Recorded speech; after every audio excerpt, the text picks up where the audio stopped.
thank you for clicking on the video. And, do you guys know why do cows wear bells? I don't know, maybe I'll let you know at the end of the video. Let's check this out. Today, Britain stands at a fork in its crossroads, and its people are asking questions. Now we've got our country back, what actually is it? Who are we, and why? The best way to find out where Britain's heading is to look behind us into something called history, a sort of rear-view mirror for time. So that's where I'm going, back there. It's a journey that'll take me the length and width of the country. From the White Cliffs of Dover to the Scottish Highlands of the Scottish Highlands. On my odyssey, I'll be starting sentences in one location and finishing them in another. And looking at some of the biggest faces in British history and asking other people's faces about them. Henry didn't get arrested after he killed his first wife, did he? What sort of mistakes did the Tudor police make that led him to kill again? All of it taking place in this sceptred isle we call home. So join me, Philomena Cunk, as I take you right up the history of the United Britain of Great Kingdom. This is Cunk You gotta admit, she makes watching history very exciting. Britain.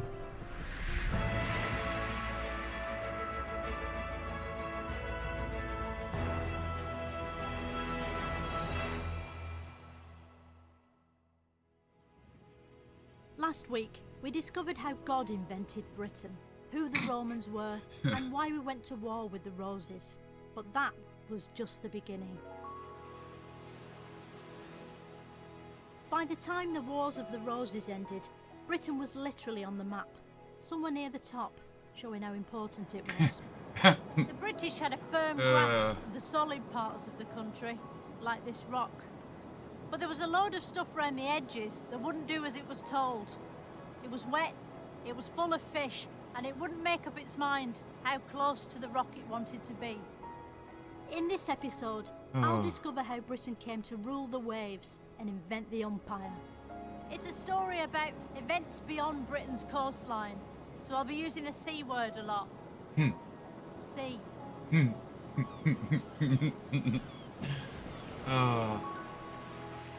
The Empire Strikes Back. This is Hampton Court Palace, a building so impressive it has to be accompanied by harpsichord music. These days, Hampton Court is open 10 till 4:30 in the winter, 10 till 6 in the summer, with last entry to the maze 45 minutes before closing. Prices start at £18.40 per adult and £9.20 per child. A family ticket will set you back at least £32.30, unless you're buying that ticket in the 15th century and your family name is Tudor. But what do we mean by the word Tudor? Let's ask an expert. What do we mean by the word Tudor? The word Tudor is quite controversial because the Tudors at the time didn't call themselves Tudor.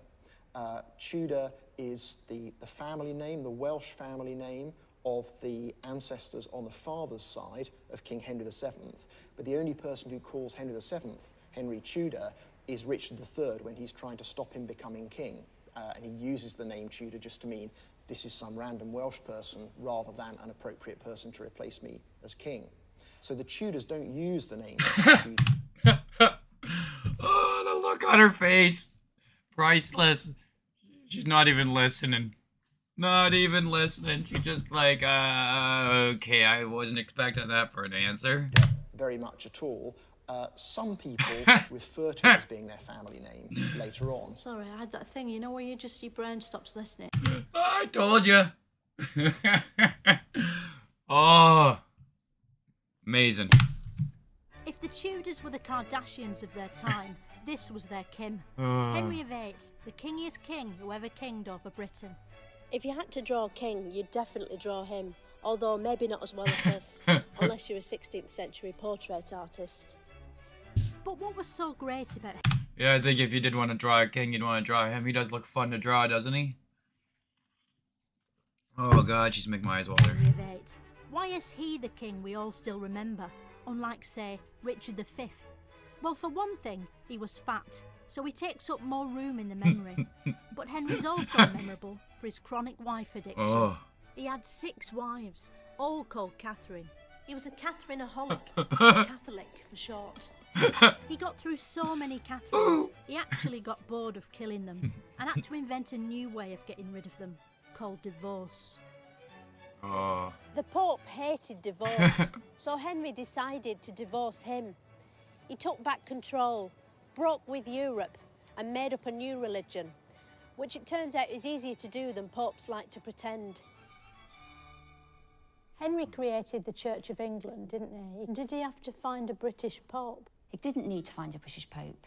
You could just have bishops. You can just use the bishops and people that you've got in there already. If you had to find a British pope now, who would you go for? We couldn't use the Archbishop of Canterbury. No, you have to have someone else. Someone from without the church. Yeah, like Matt Baker of the One Show. So you're Matt Baker off the One Show. He's not an obvious choice, you see. That's why I think he'd be good.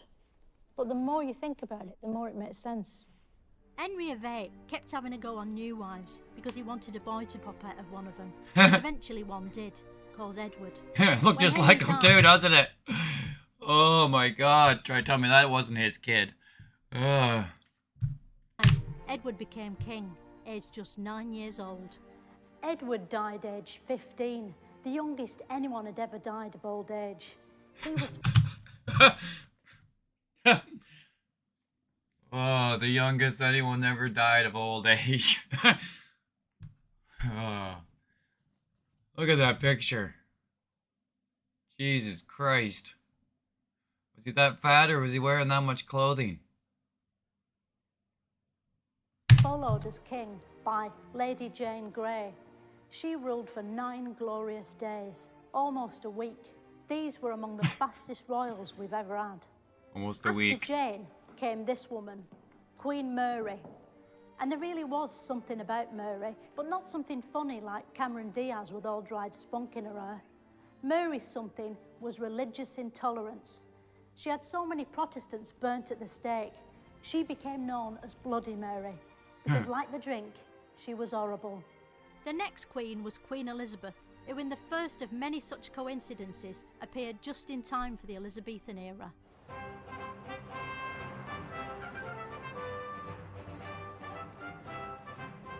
Queen Elizabeth I got a crown screwed on here, in Westminster Abbey.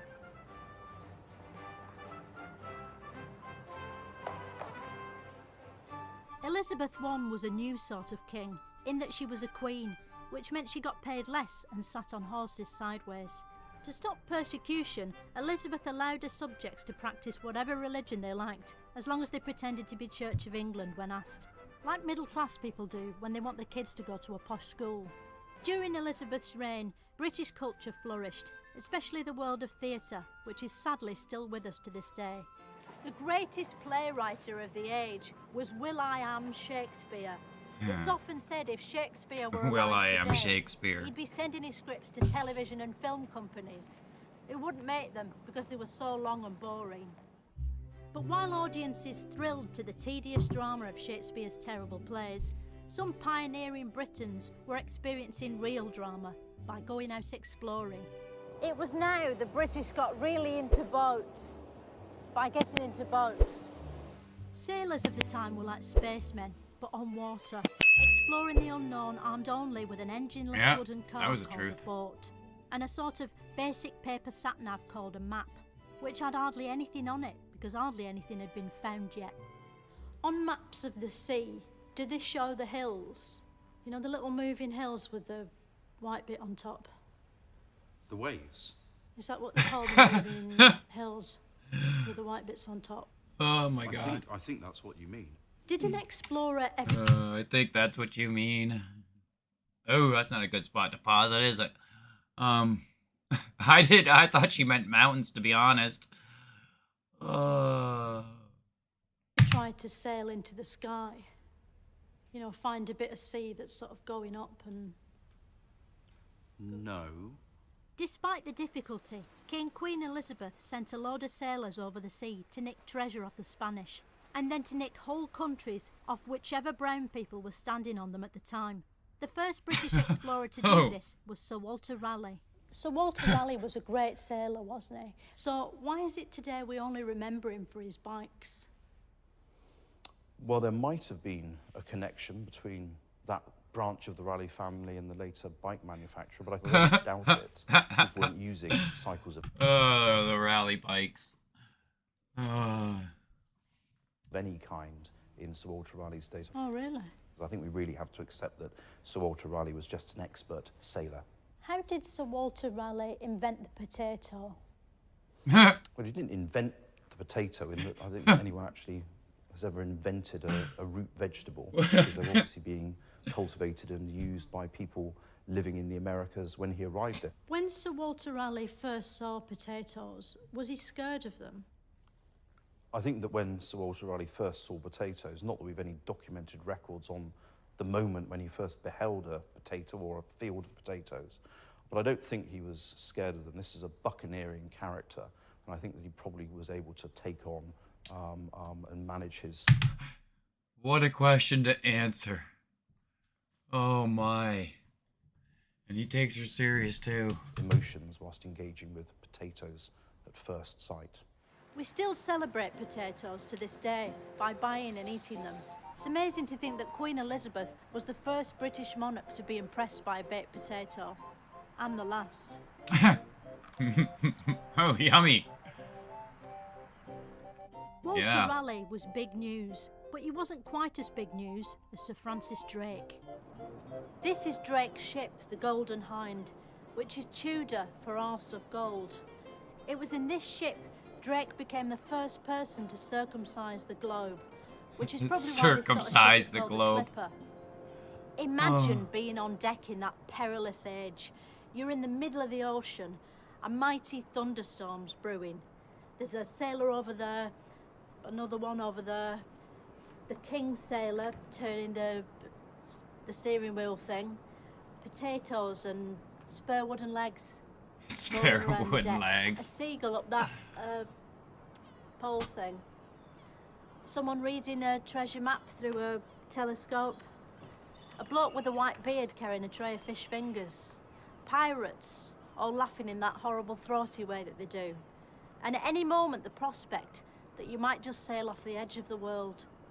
It's a sobering thought, which they'd have needed because they were all pissed to the bollocks on rum. The British's mastery of the oceans made Catholic King Philip of Spain furious, in Spanish.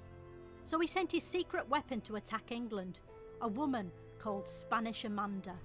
The story Spanish goes that Drake Amanda. was playing a leisurely game of bowls on Plymouth Hall when the Spanish attacked. But Drake didn't let the Spanish Thought he was gonna attack hit her come off ankle. his stroke. He just carried on playing with his bowls. According to records, when he'd finished, Drake changed back into his normal shoes and thrashed the Spaniards. At war, not bowling. England was victorious. Meanwhile, in Scotland, there was another Mary on the scene, Mary Queen of Scots. Mary and Elizabeth were rivals for the throne. Catholics loved Mary because they go mad for anyone called Mary. So Elizabeth cut her head off, which made it harder for Mary to take the throne because she could no longer see where it was. Yeah, I would do Elizabeth had ended the rivalry. The final score was 1-0. Elizabeth died without ever marrying, so has gone down in history as the vegan queen. She left no heirs, which was the olden word for children, making her the season finale of the Tudors. The next top royal was King James, who luckily hadn't inherited his mum's missing head, and so could become King of Scotland and England at the same time. King James I of England was also King James VI of Scotland, wasn't he? He was. Was he also the other 5 King Jameses in between? No, but he was rather conscious of those other 5 Jameses. Do you think he ever forgot which James he was? No, I'm pretty sure that he knew there'd been all 5 before him and they'd had rotten lives. The first had been murdered by his subjects, the second killed by an exploding cannon. The third was murdered by his subjects after losing a battle. The fourth was killed in battle. And the fifth died of nervous exhaustion after losing a battle. So is it just bad luck being called James then, do you think? No, the Stuarts are an astonishingly accident-prone family. King James brought England. They're an extremely accident-prone family. I guess so. Holy shit. They had a string of real bad luck. Scotland and Wales together, didn't he? King James brought England, Scotland, Wales, Cornwall and Ireland together. So he brought all those together, That's right. like Simon Cowell when he brought together Simon One Cowell. Direction. Yes, except it lasted Exactly longer. like that. Which is your favourite? Of the kingdoms. No, of One Direction. I don't have one. Yeah, very wise. Thanks to King James, Great Probably Britain doesn't know any of their and names. with it came a new flag, the Onion Jack, a sort of mega mix of the nation's previous flags. The Onion Jack has it all. The white and red of England, the blue of Scotland, and from Wales, red again, from the dragon. But not the actual dragon, even though it's the best bit of the flag. Basically, whoever was doing this probably just had a ruler and couldn't face doing the dragon. King James was Protestant and knew that Catholics wanted to kill him, so he had all his clothes padded in case he was stabbed. Unfortunately, he didn't have the Houses of Parliament padded, and that's where the Catholics chose to attack, using explosions. This photo from the time shows the gunpowder plotters in the hats and false beards they used to hide their identities. What they didn't know is that someone had written their names on the wall behind, which is why they all got caught. But one man was about to cause even more explosive changes to Britain: Oliver Cromwell. Some of Cromwell's fellow Puritans had sailed away from Britain's shores, hoping to forge a new life of Spartan misery in the newfound land of America. But Cromwell stayed behind to fall out with King Charles I. He wanted Parliament dissolved, but nobody could find a glass big enough, so they decided to have a civil war instead.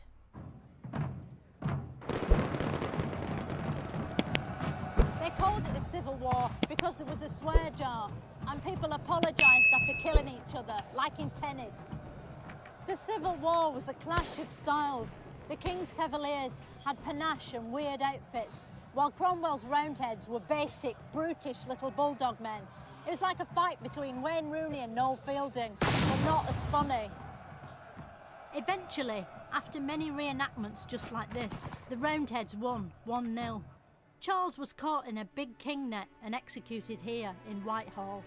A proud man to the last, he wore 2 shirts so no one could see him shiver, to preserve his regal dignity. And according to witnesses, it worked. His severed head rolled regally along the ground, pumping blood everywhere and getting covered in hay and dirt and dried up flecks of dignified fox shit. And no one mentioned the rest of him shivering at all. Under Cromwell, Britain became less fun than ever before, including when it was just rocks. As a Puritan, Cromwell outlawed popular entertainment, effectively turning the entire country into BBC4. Little wonder that after Cromwell died, everyone decided it would be fun having a king once more. Charles II came down from the tree he'd been hiding in, and everyone was happy again, until suddenly in 1665 the plague happened. Again. Why did they decide to have the plague twice? More than anything, it must have just been boring. Why did they decide to have the plague twice? Oh, you know. Didn't quite kill enough with the first one.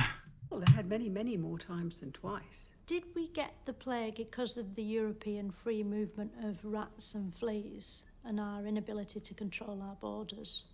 It certainly looks as though the epidemic came to England by ship. Get those rats out of those In borders. that sense, yes, it's imported. They are immigrant rats and fleas. And they... They were immigrant rats and fleas. Oh, those damn immigrant rat and fleas. It's always their fault. wouldn't integrate, except when they bit us. The Great Plague of London finally petered out in 1666, just in time for the Great Fire of London, which started here, in Pudding Lane. It was a hot, dry summer when a thatched wooden bakery full of highly combustible flour and flaming ovens inexplicably caught fire for some reason. How hot was the Great Fire of London? Could you stand in somewhere like Maidenhead and sort of warm your hands on it like that? You couldn't warm your hands, but you probably could see it. How many other cities did the Great Fire of London burn down? No other cities. It was the Great Fire of London, but lots of other places were affected. But how do we know no other cities burnt down? Because it would have burnt them down. Yes, but we know that London was burnt, even though it was burnt down. So we would have the same sorts of information about other places that didn't burn down. But there might have been another place burnt down that just burnt down completely, and now we don't know because it's not there because it was burnt down. But then that wouldn't be part of the Great Fire of London, would it? No, it'd be outside, wouldn't it? Yes. So were there any others that burnt down? There don't seem to have been any other fires at the same time. Although we don't know because they burnt down. Well, that's one way of looking at it. We know a lot about the plague and the fire of London from the diaries of this man, Samuel Pepys. Samuel Pepys is probably the most famous diarist in the world, apart from Anne Frank, but no one knows what happened to her. We do know what happened to Pepys because he put it in his diary. Pepys was brave, wasn't he, writing his diary at the time of the Great Fire of London. You know, all that paper. He risked his life for us, really, didn't he? I don't think he risked his life for us. It was for himself. If Pepys was alive today, do you think he'd be doing Snapchat? And it's best to say yes, because we're trying to attract younger viewers. Yes, I'm sure he would be. Yeah, definitely. Trying to attract younger viewers. He would have loved Snapchat. He'd been totally in that. Yes, yeah. After the fire was blown out by the king, London was extensively rebuilt by Sir Christopher Wren, the most significant bird in British history since Francis. Look at the hair on that guy. This is his finest achievement, St Paul's Cathedral, built on a site of spiritual significance near the Sainsbury's local and the restaurant where they do first dates. As well as being big, the cathedral was the first building in the world with a hat. It would get 10 out of 10 in Cathedral Review Monthly, if that magazine existed, which it doesn't. Meanwhile, London wasn't the only thing that was being burned. Witches were too. People genuinely believed witches were amongst them, their fear fueled by leaked photos like this. Leaked There wasn't photos. a clear-cut way of telling whether someone was a witch if they weren't wearing their pointy hat. So Britain appointed its first and only Witchfinder General. Who was the Witchfinder General? Yeah, it used to really suck back in the days when they wouldn't wear their pointy hats because you wouldn't know which ones were witches. Oh, wow. The Witchfinder General was a young man called Matthew Hopkins. Matthew Hopkins. He went to my school. This is a different Matthew Hopkins, I hope. How do you know? I He's an hope. IT consultant now. Well, the Matthew Hopkins I'm talking about died 350 years ago. He went on a witch hunt which covered the whole of East Anglia and resulted in the death of about 100 women. Yeah, it's not the same Matthew Hopkins. No. And my Matthew Hopkins is going through a divorce. Well, I think that's pretty harrowing, but compared with stringing up aged women upon scaffolds and torturing them into confession, it's probably fairly minor. Yeah, puts everything in perspective, doesn't it? That's the great thing about history. Matthew Hopkins devised a method to test if a woman was a witch. Hopkins' method was absolutely foolproof, which was handy because it had to be done by village idiots. The accused woman was lowered into water. If they floated, they were a witch and were killed. If they drowned, they were innocent and could go on living a normal life. Underwater, 2 to 3 seconds. The Underwater. irrational world of witches and wizards was about to be blown away by the Yeah, so basically, if you were fucking said to be a witch, there's no getting out of it. Oh, I don't know whoever thought up that great idea. rational world of science and geniuses like Sir Isaac Newton. In 1665, Newton ran away from London because the plague was after him. So he came here, to Woolsthorpe Manor in Lincolnshire, a National Trust property that he was allowed to live in because he was famous. Look at that wicker The fence. story goes that an apple fell from this tree and landed on Newton's head. Despite his amazing hair, the force of the fruity pearl caused several of his brain cells to rub together. Despite his amazing And hair. just like that, he invented gravity. What was the world like before Isaac Newton discovered gravity? Was everything just floating up to the sky? Well, gravity was always there. So it But just he just took the credit for it. because he had come up with laws of motion and things like that, gravity was a major part of his understanding of the world. If gravity's real, as you seem to be claiming, how come it doesn't work on kites? In all things, there's a balance of forces. And so a kite stays in the air because of forces that are keeping the kite in the air. Would you say the best example of gravity today is the game show Tipping Point? Because without gravity, that wouldn't work, would it? For sure. But I wouldn't say it's the best example of gravity. There's way more exciting. She thinks she's a total idiot. Just look at the way she's looking at her. And obviously this girl's like extremely smart. Examples in that. Go on, tell me. Well, there's flight, and there's walking on the moon. There Oh, I is thought you less meant gravity. what's the best game show version of Gravity? Oh. Deal or no deal? It doesn't really use gravity. Well, I thought you said everything uses gravity. Um, Because Noel Edmonds would be up in the roof otherwise, wouldn't he? That's true. We're all subject to gravity without realising it, but the game would still go on, even without gravity. Oh, she's so confused. She's like, what the fuck is she even talking about? Well, maybe not, actually. I've thrown you now, haven't I? Have. Made you think. But gravity had a dark side. While everyone in Britain was busy thinking about why things fall, across the Atlantic, an entire nation was about to tumble, just like an apple, onto Britain's head. On the 4th of July 1776, America officially declared a war of independence from the British. It was a brutal conflict, with the British eventually suffering a humiliating defeat a mere 210 years before the premiere of the BBC sitcom Brushstrokes.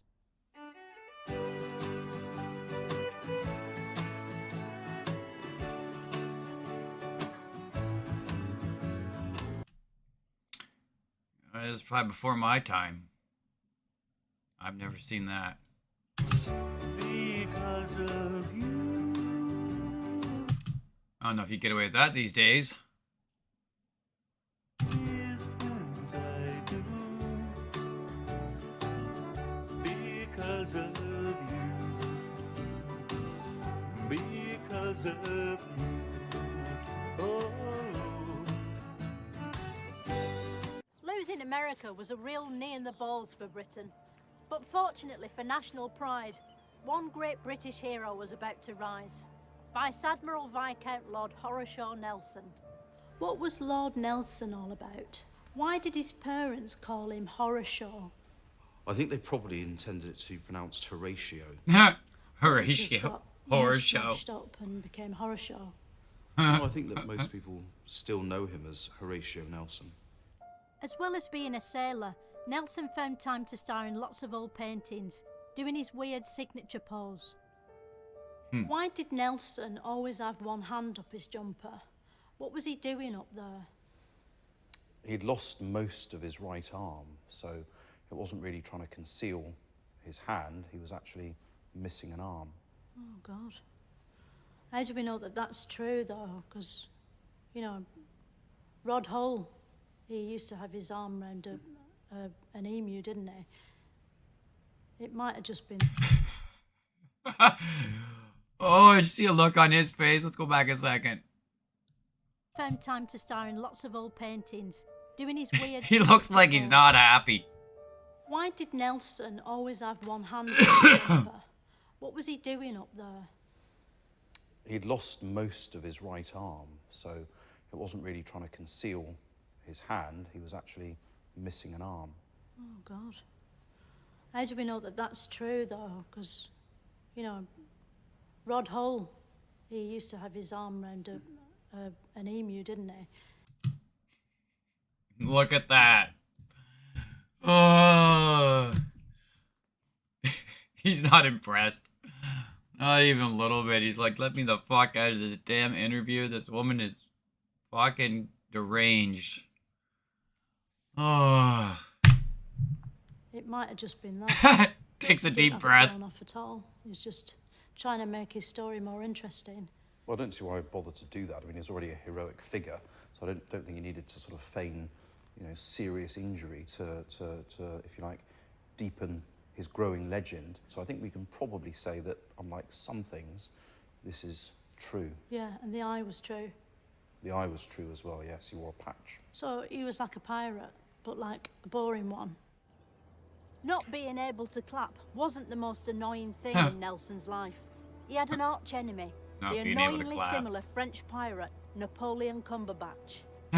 Fearsome French emperor Cumberbatch. had conquered most of Europe and was on the verge of having a conquer at Britain. But before he could, he had to have a battle of Trafalgar against Nelson. The Battle of Trafalgar was one of the most famous water fights in British history, and it took place, of course, here in Trafalgar Square. It's amazing to think that back then, all this would have been underwater. Only the top of the column would have been visible. On this side, Nelson's English ships. On this side, by the Pret-a-Manger, the French fleet. And overseeing it all was Nelson, stranded on top of Standing the on a stone pole. stick, where he remains to this day. If Nelson was such a hero, why did we banish him up that big pole? It's not a banishment, this was a national celebration. So this was very much, if you like, a symbol of British victory and pride and honouring of the man who had been so intimately associated with delivering victory at Trafalgar. He's so high up, isn't he? He's sort of out of eyeshot. And he's getting shat on by birds. Yeah, I mean, it's Couldn't we have had him a little bit lower so that we can have a look at him? well, it's a fair point. I mean, It's just like a joke. yeah. Nelson's great victory at Trafalgar. He does not was like spoiled her. for him when he was shot by a French sniper. Oh. Taken below decks, he was comforted by his naval colleague Hardy, who kissed him to death. Kissed him to If death. Hardy was kissing Nelson at the exact moment he was dying, to what extent would that make him a necrophile? Because that's a serious offence. It took him 3 or 4 hours to die, and this particular famous moment took place when Nelson was still very much alive. So there was nothing dodgy about it. Nothing dodgy at all. Nelson may have died, but a whole new chapter of British history was about to be born. And it was all thanks to one woman, Queen Victorian era. Queen But that's a story Victorian for another era. time and place. Next week and here. Next time, I'll be looking at the 19th century and asking the big questions. Who was Albert Hall? Why did Oliver twist? And what are Wordsworth? Wordsworth wrote, "I wandered lonely as a cloud." But clouds don't have legs, do they?